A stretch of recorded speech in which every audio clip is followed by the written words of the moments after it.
We like our way of life. We like being human. And so we've got to impose our will upon this world as if we were something completely alien to it. The war between man and nature.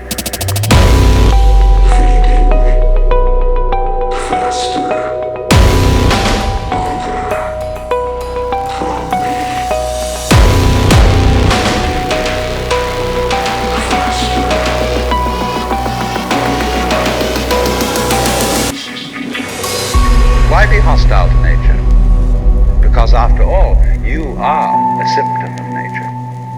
You, as a human being, you grow out of this physical universe in just exactly the same way that an apple grows off an apple tree. Because you and I are flukes in this cosmos.